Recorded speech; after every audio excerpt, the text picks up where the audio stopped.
Oke, assalamualaikum. Ketemu lagi di kelas bersama Bu Prima. Kali ini kita akan masuk mengenai penyajian data dengan tabel. Kalau materi yang sebelumnya, kita sudah mengenal apa itu statistika. Statistika kan adalah ilmu yang mempelajari tentang pengumpulan data, pengolahan data, dan penyajian data. Nah, ini ini yang penyajian datanya ini dengan bentuk tabel gitu ya. Oke, apa saja kompetensi yang akan kita pelajari? Yang pertama, kita akan menyajikan data dalam bentuk tabel referensi dan ringkasan. Habis itu kita sajikan data dalam bentuk tabel kontingensi dan menyajikan data dalam bentuk tabel sebaran frekuensi.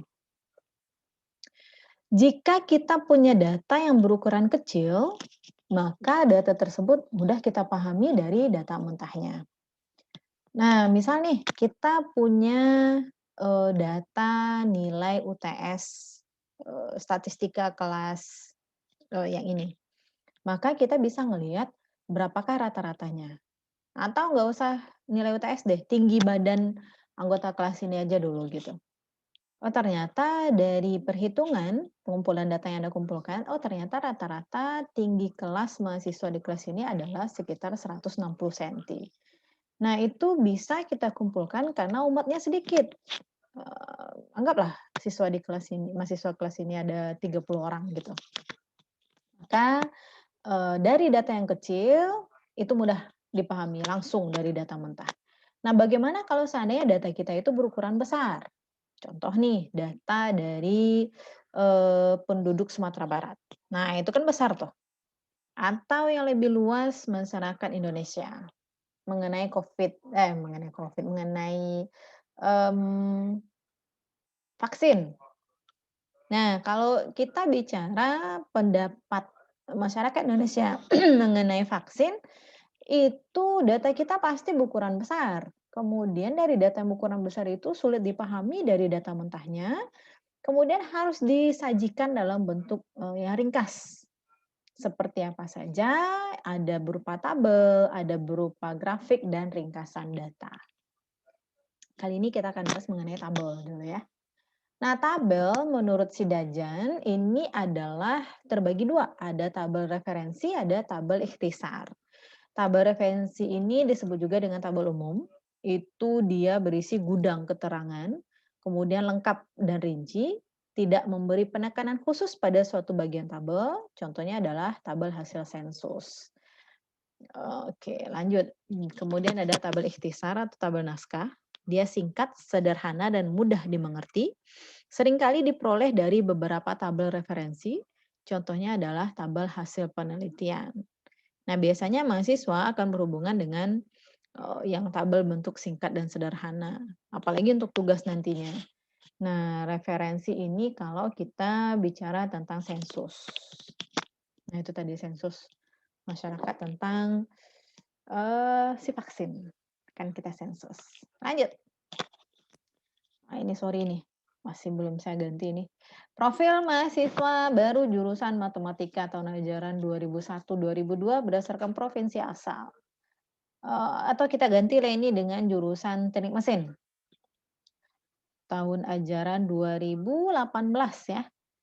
Berdasarkan provinsi asal, itu ada ini kalau saya ubah langsung ini ya, jurusan Teknik Mesin.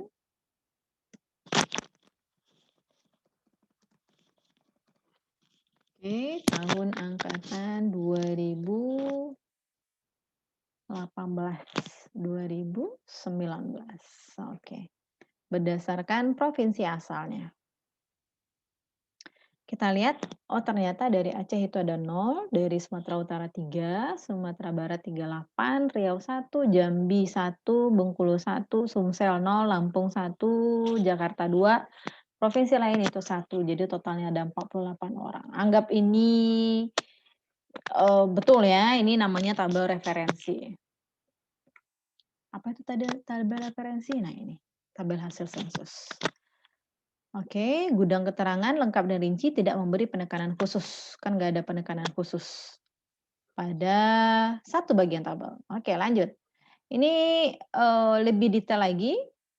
Kalau tadi cuma banyak mahasiswa sama provinsinya. Sekarang ini ada banyak mahasiswa dibagi per tahunnya. Ada 2001, 2002, 2002, 2003, 2003, 2004. Nah, ini dia. Ini lebih lengkap. Nih, tabel ikhtisar. Singkat, sederhana, dan mudah dimengerti, seringkali diperoleh dari beberapa tabel referensi. Nah, ini satu tabel referensi. Nah, ibaratnya ini kan terdiri atas 3 buah tabel referensi, si tabel ikhtisar ini, untuk kasus yang ini. Oke ya, bisa membedakan ya, tabel ikhtisar dengan tabel referensi. Referensi itu lebih lengkap dan rinci, tidak memberi penekanan khusus pada satu bagian tabel. Kalau ikhtisar itu singkat, sederhana, dan mudah dimengerti. Jadi si ikhtisar juga bisa terdiri atas beberapa tabel referensi. Kemudian ada tabel kontingensi atau tabel klasifikasi silang. Digunakan bila objek terklasifikasi menurut 2 atau lebih variabel. Variabel berjenis ordinal atau nominal. Nah, apa nih? Nominal atau ordinal? Masih ingat? Nominal angkanya hanya sebagai pembeda, ordinal angkanya itu berupa peringkat. Oke ya. Tabel kontingensi 2 arah bila terdapat 2 variabel kategori. Tabel kontingensi silang multi arah bila terdapat lebih dari 2 variabel. Nah, ini tabel kontingensi. Tempat tinggal mahasiswa, kita lihat ini prestasi akademik mahasiswa berdasarkan tempat tinggalnya. Apakah biasa, memuaskan, atau dengan pujian? Oh, ternyata dari 45 total mahasiswanya berapa nih? Oke. Dari tempat tinggal mahasiswa yang tinggal bersama orang tua atau saudaranya itu prestasi akademiknya biasa itu 5, memuaskan 30, dan dengan pujian itu 10. Jadi totalnya ada 45 orang untuk tinggal bersama orang tua. Kalau di kos-kosan itu ada 35 orang dengan prestasinya 6 biasa, 22 memuaskan, dan 7 dengan pujian. Jadi dari sini kita lihat bahwa ini lebih banyak juga ya yang tinggal bersama orang tua ini, dengan pujiannya juga lebih banyak. Kayaknya tinggal dengan orang tua lebih banyak memperoleh prestasi akademik dengan pujian. Mungkin karena dari segi makanan lebih terjamin gitu ya dibanding anak kos atau asrama. Nah, salah satu alasan. Nah, gimana kenapa bisanya itu bisa Anda lakukan kajian penelitian ya. Penelitian kecil-kecilan bisa. Oke, ini namanya tabel kontingensi. Tabel kontingensi bila terdapat 2 variabel kategori atau itu yang namanya tabel kontingensi 2 arah ya. Oke, kita punya ini data segini banyaknya. Bagaimana menyajikan data ini dalam bentuk tabel? Oke, nah ini namanya tabel sebaran frekuensi. Kita punya selang nilai, kita punya banyaknya jumlah mahasiswa. Banyaknya mahasiswa. Jadi kalau seandainya kita lihat dari data nilai seperti ini kan agak ruwet ya, kurang berseni kayaknya nih kalau ngelihat kayak gini gitu ya. Terlihat wow gitu, nilai yang seperti ini, data seperti ini. Nah, kalau disajikan dalam bentuk tabel seperti ini kan lebih enak kita lihatnya. How to make this table? Tabel seperti ini, kita akan pelajari di video berikutnya gitu ya.